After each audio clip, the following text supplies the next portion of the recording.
जरा सोचो, अगर तुझे ऐसी गजब की सुपर पावर मिल जाए जिससे तू पूरी दुनिया का टाइम रोक सके और जो मन में आए वो कर सके, तो तू क्या करेगा? आज की मूवी कैशबैक कुछ ऐसी ही धांसू कहानी है। तो चल, बिना टाइम वेस्ट किए सीधे सीन में कूदते हैं। फिल्म का हीरो है बेन, 25 साल का चिकना मुंडा जो दिखने में बड़ा सीधा साधा, दिल का अच्छा लड़का लगता है। सबको लगता है ये परफेक्ट दोस्त है, लेकिन हकीकत तो कुछ और ही है। बेन कोई सीरियल किलर तो नहीं, पर इसके पास एक गजब का पावर है। वो टाइम को फ्रीज कर सकता है और जो मन में आए वो करता है। हॉट लड़कियों को फ्रीज करके उनके न्यूड पोर्ट्रेट बनाता है। अपना फेवरेट टाइम पास, पेंटिंग। चाहे रास्ता हो, सुपरमार्केट हो या फिर सिनेमा हॉल, बेन लड़कियों को फ्रीज करके अपना आर्ट दिखाता है। लेकिन वो हमेशा से ऐसा नहीं था। पहले बेन भी हमारे तुम्हारे जैसा नॉर्मल बंदा था। उसकी एक प्यारी सी गर्लफ्रेंड भी थी। और इसके बाद फिल्म 5 हफ्ते पीछे चली जाती है, जहां सब कुछ गड़बड़ हो गया। बेन का अपनी गर्लफ्रेंड सुजी के साथ झगड़ा हो रहा है और सुजी उसे लूजर बोल देती है। बेन का सब्र टूट जाता है और वो सुजी से ब्रेकअप कर लेता है। ब्रेकअप के बाद सुजी जल्दी ही मूव ऑन कर लेती है और किसी नए बंदे के साथ सेट हो जाती है। बेन उन्हें कॉलेज के कैंटीन में एक साथ देखता है और ये देख के उसका दिल टूट जाता है। तो खुद को डिस्ट्रैक्ट करने के लिए बेन आर्ट क्लासेस ज्वाइन कर लेता है। बचपन से ही उसे पोर्ट्रेट बनाने का शौक था, सो वो बिना मेहनत के कमाल की पेंटिंग्स बना डालता है, जिसे देखकर टीचर भी दंग रह जाता है। बेन का स्पेशल टैलेंट है अल्ट्रा रियलिस्टिक इंसानी पोर्ट्रेट बनाना। लोग तो कहते हैं कि सारे मुल्क में बेन जैसा डोंग पेंट करने वाला कोई नहीं, लेकिन रात को उसके लिए हालात बड़े सख्त हो जाते हैं। बेन अपने ब्रेकअप से उबर ही नहीं पाता। हर बार आंखें बंद करता है तो सुजी की यादें उसे सताती हैं। दिन बीतते जाते हैं और वो धीरे धीरे अनिद्रा का शिकार हो जाता है। अब तो बेन को 1 घंटे की नींद भी नसीब नहीं होती। उसकी एक्स गर्लफ्रेंड की यादें उसे धीरे धीरे डिप्रेशन का पागल बना रही हैं। पछतावे और दुख से घिरा हुआ बेन आखिरकार सुजी को फोन कर देता है और गिड़गिड़ाकर उसे वापस आने की मिन्नत करता है। वो अपनी गलतियों के लिए माफी भी मांगता है, कसम खाता है कि अब कभी रिश्ते को चौपट नहीं करेगा। लेकिन बेन के इतना नीचे झुकने के बावजूद सुजी उसकी बात ठुकरा देती है और फोन काट देती है। बस ये बात बेन को और गहरे गड्ढे में धकेल देती है। वो डिप्रेशन के अंधे कुएं में गोते लगाने लगता है। मन में बस यही ख्याल आता है, काश वो टाइम फ्रीज कर पाता। और खैर छोड़ो, अगले कुछ दिनों में बेन टाइम पास करने की पूरी कोशिश करता है। किताबें पढ़ता है, मूवीज देखता है, यहां तक कि अकेले ही दूसरी सिटीज में घूमने निकल पड़ता है। लेकिन रात होते ही उसकी अनिद्रा उसे फिर सताने लगती है और किसी भी चीज पे फोकस करना मुश्किल हो जाता है। तो वो रात को भी इधर उधर भटकने निकल पड़ता है। एक रात वो लोकल सुपरमार्केट जाता है, जहां उसे नाइट शिफ्ट के लिए जॉब वैकेंसी का एड दिखता है। बेन सोचता है ये तो टाइम पास करने का पक्का जुगाड़ है, और थोड़ा पैसा कमाने का मौका दिखता है तो वो फटाफट उस नाइट शिफ्ट की जॉब के लिए अप्लाई कर देता है। अगले दिन उसका मैनेजर जेनकिंस के साथ इंटरव्यू होता है और भाई वो जॉब पक्की कर लेता है। लंबे टाइम बाद बेन को थोड़ी खुशी मिलती है और उसे अंदर से लगता है कि अब उसकी जिंदगी बदलने वाली है। नई जॉब में सेट होने के बाद बेन देखता है कि उसके को-वर्कर्स टाइम पास करने के अपने अपने मस्त तरीके रखते हैं। कैशियर शेरॉन पॉन्ट का स्टाइल तो सबसे जुदा है। वो हमेशा घड़ी को तरह तरह की चीजों से छुपा देती है। उसका मानना है कि घड़ी देखने से टाइम धीमे गुजरता है। फिर है एक शरारती बंदा बैरी ब्रिकमैन, जो काम पे कभी सीरियस नहीं रहता, और उसका उतना ही चालू दोस्त मैट स्टीवंस। ये दोनों मिलके फीमेल कस्टमर्स के साथ मजाक करते हैं, जैसे उनके बैग में कोई अडल्ट टॉय डाल देना। जेल जाने से बेहतर टाइम पास और क्या हो सकता है। कुछ कस्टमर्स तो बैग में वो चीज देखकर एकदम कंफ्यूज हो जाते हैं, लेकिन कुछ कस्टमर्स बैग में वो अडल्ट टॉय देखकर कंफ्यूज तो होते हैं, लेकिन कुछ तो उसे रख लेते हैं। इन सब में एकमात्र बंदा जो टाइम की परवाह नहीं करता, वो है उनका बॉस जेनकिंस। वो तो बस अपनी सक्सेस और दौलत की बढ़ाई में लगा रहता है। एक बार उसने अपने ईगो वाले स्पीच शुरू किए तो उसके लिए टाइम फटाफट भागने लगता है। लेकिन नाइट शिफ्ट के सारे कर्मचारियों में बेन का टाइम पास करने का तरीका सबसे अजीब है। अपनी गहरी उदासी के आलम में बेन टाइम और हकीकत से खुद को अलग कर लेता है। मतलब वो अपने सुपर पावर का इस्तेमाल करके टाइम को फ्रीज कर देता है और आसपास का सब कुछ ठप कर देता है ताकि जो मन में आए वो कर सके। अब कोई और होता तो शायद पैसा चुराकर भाग जाता या कुछ उल्टा सीधा करता, लेकिन बेन वो तो बस अपनी आर्ट स्किल्स को और निखारना चाहता है क्योंकि उसे फीमेल बॉडी का बहुत क्रेज है। वो रैंडम कस्टमर्स को चुनता है, धीरे से उनके कपड़े उतारता है और उनके पोर्ट्रेट बनाने लगता है। बेन को इन लड़कियों के प्रति कोई गंदी फीलिंग्स नहीं है, वो तो बस ये चाहता है कि उसका आर्ट का जुनून कभी खत्म ना हो। हाँ ठीक है बेन, समझ गए। एक बार पेंटिंग पूरी करने के बाद वो उनके कपड़े वापस पहनाता है, अपनी उंगलियां चटकाता है और टाइम फिर से चलने लगता है। यही अब बेन की जिंदगी बन गई है। ये कोई ऐसी चीज नहीं कि वो इस पर गर्व करे, लेकिन कम से कम अब वो पहले जितना डिप्रेस्ड या पागल नहीं है। धीरे धीरे वो सुजी से अपना ध्यान हटा रहा है। घर पर बेन अक्सर अपने बेस्ट फ्रेंड शॉन के साथ टाइम स्पेंड करता है। दोनों बचपन से साथ हैं। शॉन बेन का उल्टा है, वो तो बस लड़कियों के पीछे पड़ा रहता है, जबकि बेन बिना उनकी मर्जी के डायरेक्ट अपनी मस्ती करता है। पता चलता है कि शॉन शहर के हर स्ट्रिप क्लब में जा चुका है। एक रात नाइट शिफ्ट के दौरान बेन लॉकर रूम में कैशियर शेरोन से टकरा जाता है। बेन को लगता है कि उसे शेरोन पर थोड़ा क्रश हो गया है, लेकिन वो हिम्मत नहीं जुटा पाता कि अपने दिल की बात कह दे। फिर बातचीत के दौरान मस्त मौला कैशियर शेरोन उसका सैंडविच चट कर जाती है और बेन तो जैसे शॉक्ड। शेरोन के गाल पर अचार का एक टुकड़ा चिपक जाता है और वो उसे झटकने की कोशिश करती है, लेकिन नाकाम रहती है। बेन उसकी ये हालत देखकर आगे बढ़ता है और बड़े प्यार से उसके गाल से अचार हटाता है और बस दोनों के बीच एकदम चीजी सा मोमेंट बन जाता है।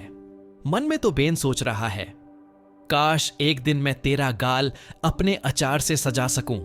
थोड़ी देर बाद शेरोन जाने के लिए दरवाजे की तरफ बढ़ती है। बेन उस पल को फ्रीज करके उसमें हफ्ता भर जीना चाहता है, लेकिन जब तक वो होश में आता है शेरोन जा चुकी होती है। फिर काम के दौरान अचानक मैट एक स्टॉल से निकलता है और बताता है कि वो शेरोन के साथ मूवीज देखने जा रहा है। ये सुनकर बेन का दिल जैसे टूट सा जाता है। बेन का दिल टूट जाता है और वो सोचने लगता है कि उसकी किस्मत इतनी खराब क्यों है। फिर उसे अपने स्कूल के दिन याद आते हैं जब वो पहली बार प्यार में पड़ा था। वो लड़की क्लास की सबसे स्मार्ट थी, जिसे सब पसंद करते थे। एक दिन उसका एक्सीडेंट हो गया और उसका हाथ टूट गया, जिसकी वजह से उसे भारी भरकम प्लास्टर चढ़ा। हर दिन उसके क्लासमेट्स उस प्लास्टर पर हौसला बढ़ाने वाली बातें लिखते थे ताकि वो बेहतर फील करे। बेन भी कुछ लिखना चाहता था, लेकिन वो इतना घबराया हुआ था कि उसके पास जाने की हिम्मत ही नहीं हुई। बदकिस्मती से उसकी हिचकिचाहट ने उसे ये मौका गंवा दिया, क्योंकि कुछ दिनों बाद उस लड़की का प्लास्टर हट गया। सब उसे रिकवर देखकर खुश थे, लेकिन जब लोगों ने नोटिस किया कि उसके उस हाथ पर कुछ बाल उग आए हैं, तो वो उसका मजाक उड़ाने लगे। लड़की रोने लगती है और तभी बेन को लगता है कि अब उसे कुछ करना चाहिए।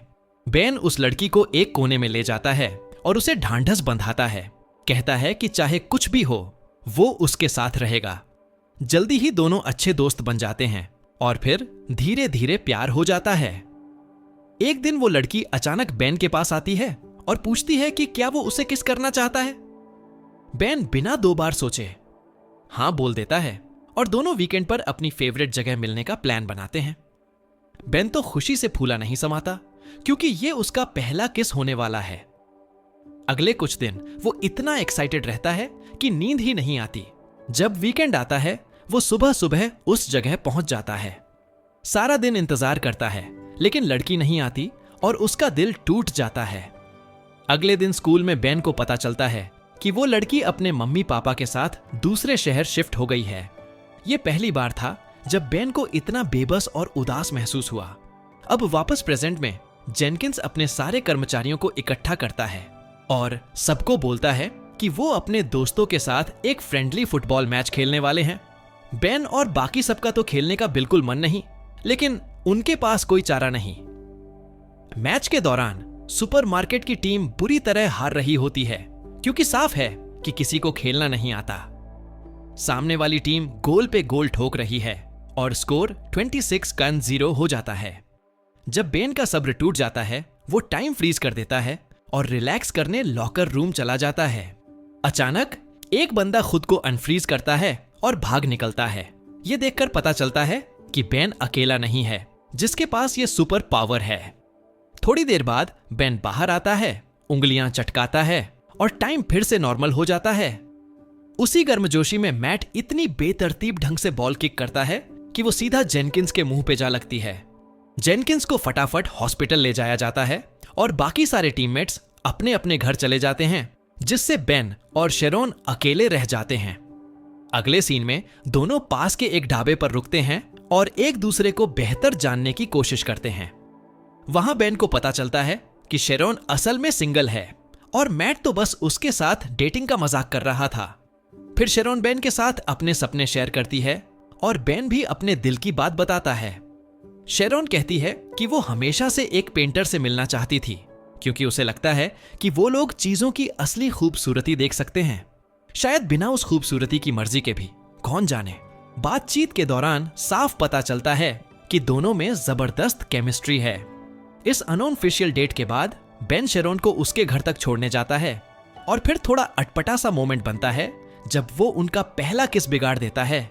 बस उसके गाल पर एक चुम्मा देके रह जाता है। शेरोन तो चाहती थी कि बेन उसे लिप्स पर किस करे, लेकिन बेन ने गाल पर ही छटक दे दी, क्योंकि उसका दिमाग फिर से उसी अचार पर अटक गया था। अगले दिन चेहरा बिगड़ा हुआ जेनकिंस ऐलान करता है कि वो अपने बर्थडे के मौके पर एक ढांसू पार्टी करने वाला है। शेरोन बेन से पूछती है कि क्या वो उसके साथ डेट के तौर पर पार्टी में चलेगा, और बेन तो खुशी से फूला नहीं समाता, फटाक से हां बोल देता है। बाद में जेनकिंस लड़कों को अपने ऑफिस बुलाता है और बर्थडे की तैयारियों के लिए सबको अलग अलग काम बांट देता है। बेन को पार्टी के लिए एक स्ट्रिपर हायर करने का जिम्मा मिलता है। अब बेन ने तो जिंदगी में कभी स्ट्रिपर से बात तक नहीं की, लेकिन उसे पता है कि इस काम में कौन उसकी मदद कर सकता है।